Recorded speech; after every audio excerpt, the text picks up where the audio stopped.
his time, in his time,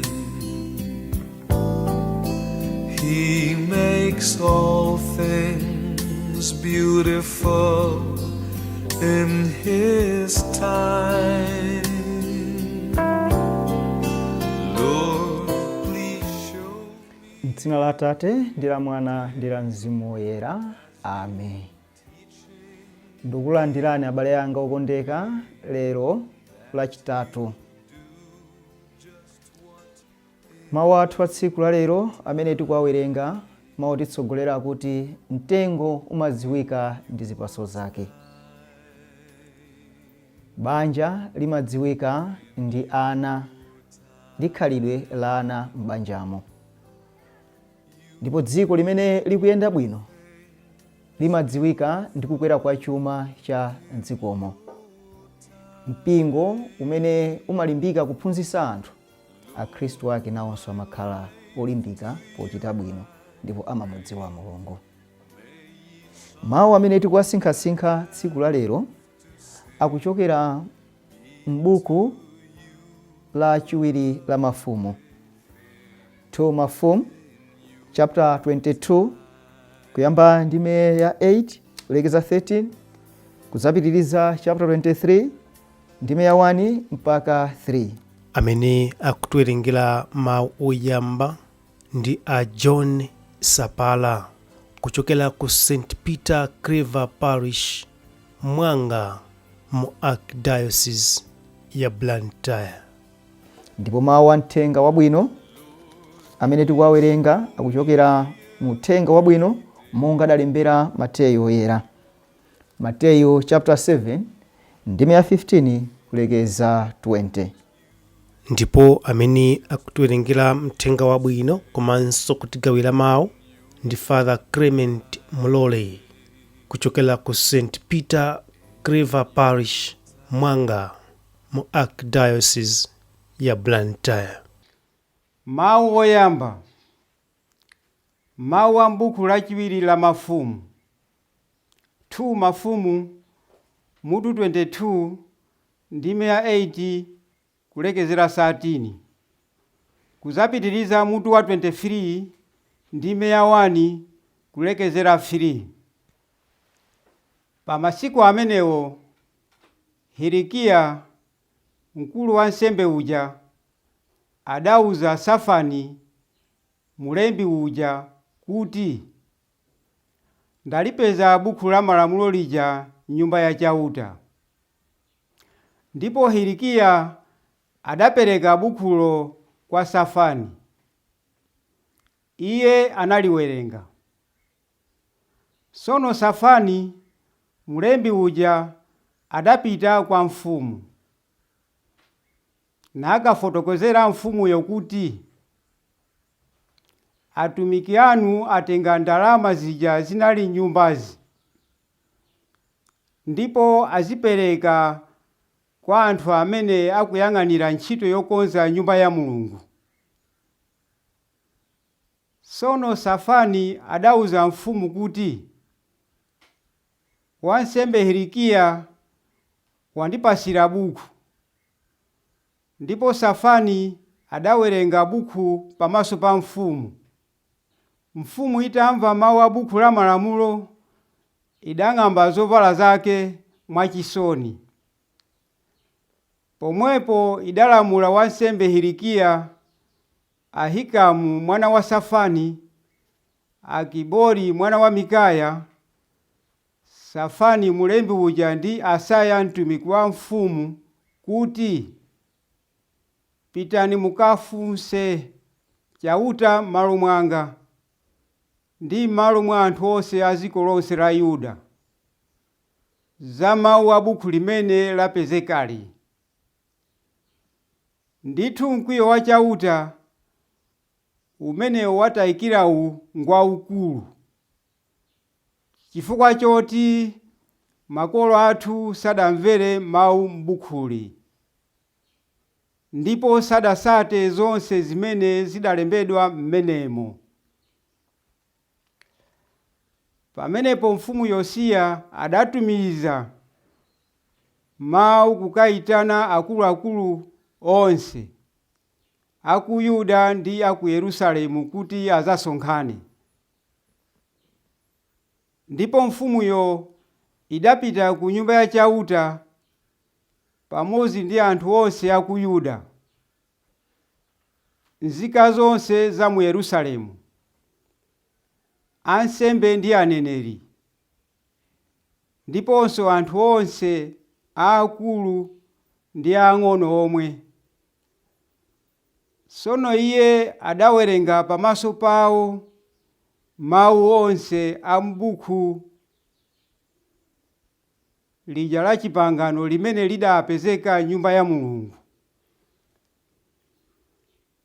Kenaka mfumuyo idayimirira pa nsanja yake ndipo idachita chipangano pamaso pa chauta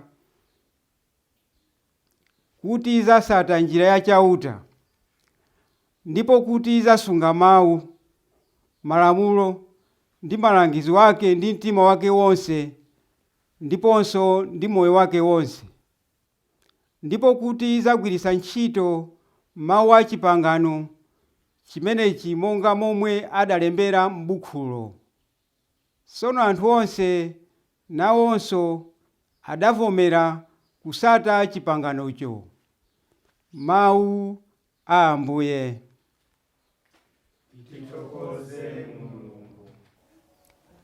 Ambuye akhale nanu, akhalenso ndi mzimu wanu. Mawu amthenga wabwino monga adalembera Mateyu oyera. Ulemu kwa inu Ambuye. Mateyu chapter 7 kuyamba ndime ya 15 kulekeza 20. Pa nthawi yomweyo Yesu adati, chenjera nawoni aneneri onyenga. Amadza kwa inu, ali ndi maonekedwe ofatsa ngati nkhosa, koma mkati mwawo ndi mimbulu yolusa. Mudzawadziwira zochita zawo. Kodi mitengo ya minga nkubala mphesa? Kodi mitula nkubala nkhuyu? Chonchonso mtengo uliwonse wabwino umabala zipatso zabwino, koma mtengo oyipa umabala zipatso zoyipa. Mtengo wabwino sungabale zipatso zoyipa, kapena mtengo oyipa kubala zipatso zabwino ayi. Mtengo uliwonse wosabala zipatso zabwino amaudula nkuuponya pa moto. Choncho mudzawadziwira zochita zawo.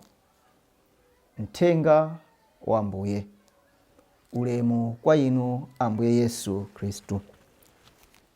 Tanena kale kunena kuti mtengo wabwino umadziwika ndi zipatso zake. Munthu wabwino amadziwika ndi khalidwe limene iye amalionetsa. Mavalidwe a munthu nthawi zina amafotokoza khalidwe la munthu, mayendedwe, mayang'anidwe, penanso mametedwe amene amaulula zimene zadzaza mu mtima wa munthuyo. Ndipo zimenezi zimathandiza anthu kuti amudziwe munthu. Izi ndi zimene tikuziona mu uthenga wathu wabwino pamene Ambuye Yesu akufotokoza kuti mudzawadziwira zochita zawo. Aneneri onyenga inu mudzawadziwa poyang'ana zochita zawo. Iwowa amabwera kwa inu ndi maonekedwe ofatsa ngati nkhosa, koma mkati mwawo ndi mimbulu. Mukangoyang'ana maonekedwe a munthu chabe, mukhoza kunamizika, mukhoza kunyengeka, nkomaona kuti munthuyo ndi wabwino. Koma inu mukafatsa, mukadekha, mudzamudziwa munthu monga momwe iyeyo alili. Chifukwa ndithu pang'ono ndi pang'ono mudzamphunzira. Ndipo sangakwanise munthu kuzibisa moyo wake wonse ayi. Zina zizindikiro za makhalidwe oyipa zoti iyeyo ndi mneneri onyenga muzaziona pamene mukucheza naye munthu uja, mukumumvetsera pamene inu mwafatsa poyang'ana khalidwe la munthuyo. Izi zimene lero Ambuye Yesu akunena. Kawirikawiri anthu akafuna kulowa m'banja amayamba kaye akhala pa ubwenzi. Ndipo pa nthawi imene anthu ali pa ubwenzi, mwamuna kapena mkazi amatha kuonesa makhalidwe abwino. Ndipo inu mukafatsa, mukadekha, muzazindikira kuti makhalidwe amene akuonetsawa ndionadi kapena ayi. Ichi chifukwa chake mpingo umapempha kuti anthu amene afuna kulowa m'banja ayambe akhala kaye pa chitomero miyezi yokwanira 6, ncholinga choti adziwane. Chifukwa pa miyezi imeneyi munthu akhoza kuonetsa kuti iyeyo ndi wabwinodi kuti nkumanga naye banja. Koma vuto lake anthu ambiri masiku ano pofuna kulowa m'banja sitimadikira. Sitimafuna kufatsa kuti tione kodi ndiwoyeneradi, iyeyi ndi mneneri woonadi. Nthawi zambiri timachita phuma kukumana naye lero ndi lero kunsika, masiku awiri atatu atithawa watisira mwana, masiku awiri atatu tengera naye munthu uja ndichite chipongwe. Anaoneka ndi makhalidwe abwino, koma tsopano waoneka kuti ndi munthu oyipa watipweteka. Izi zimene Ambuye Yesu anena kuti aneneri onyenga amaoneka anthu ofatsa kwambiri, koma mkati mwawo ndi oyipa ndi mimbulu. Anthu oyipa nthawi zambiri amazibisa, amazizimbaitsa, amaoneka anthu abwino, koma mkati mwawo muli moyipa. Tawerenga mawu athu oyamba pamene tikumva zimene zidachitika pakati pa Israeli nthawi ya mfumu Yosiya. Tikumva kuti kudali ntchito yokonza nyumba ya Mulungu, ndipo nyumbamo adapeza buku la malamulo, ndipo linkakamba zimene Mulungu amafuna kuti anthu azichita. Litaperekedwa kwa mfumu Yosiya, mfumu itawerenga ndikumva za mmenemo, idazindikira kuti idalakwa, anthu akenso adalakwa, ndipo idatembenuka mtima. Atatembenuka mtima mfumuwa, anthu ake onse nawonso adatembenuka mtima.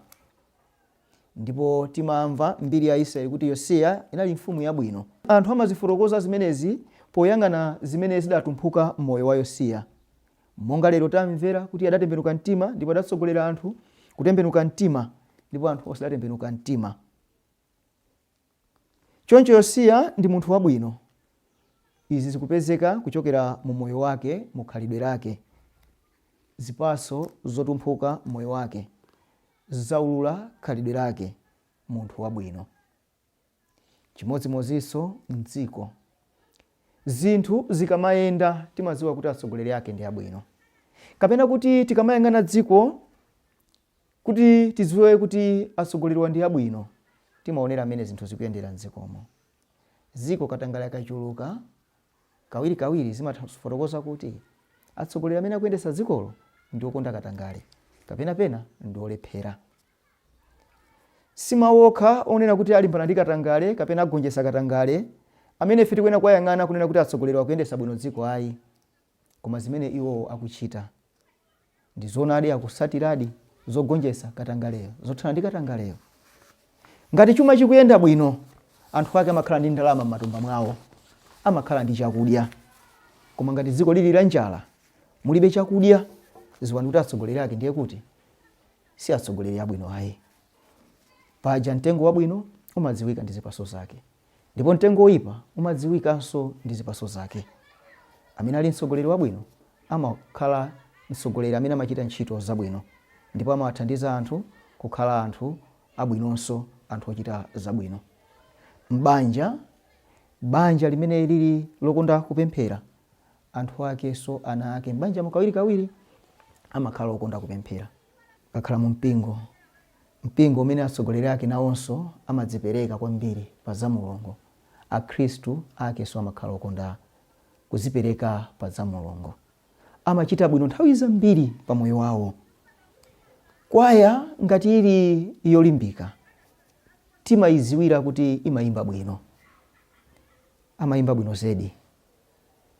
Tikafuna kudziwa kuti kwaya iyi ndi yolimbika, sitimangoonera kuti anthu akupita kukakumana ayi, koma timaona mayimbidwe yawo, komanso chikhalidwe chimene iwo amachionesa kukwayako, chimene chimatithandiza. Choncho zintchito za anthu zimaulula zimene anthu aja akuchita. Mfumu Yosiya adaulula kuti ndi mfumu yabwino chifukwa adawathandiza anthu kutembenuka mtima. Zintchito zake zidatidziwitsa kuti ndi munthu wabwino. Inu ndi ine kuti tionetse kuti ndife anthu abwino, tionese zintchito zabwino m'mayankhulidwe athu, atichitire umboni. Tikatero tizaonesa kuti ndife anthu abwino. Tsono lero tipemphe Mulungu kuti atithandize kuti nthawi zonse tikhale akhristu onesa makhalidwe abwino. Tidalire zintchito zathu kuti zitichitire umboni, osati mawu chabe. Tisamangolalika ndi pakamwa, koma tizichita zimene tilalikazo. Tikatero tizaonesa kuti ndife anthu otani, ndipo tizaonesa kuti ndife aneneri abwino. Chifukwa aneneri wabwino amadziwika ndi zintchito zake. M'dzina la Atate ndi la Mwana ndi la Mzimu Woyera. Amen. Lord, my life to you I bring. May each song I have to sing be to you a lovely thing. In you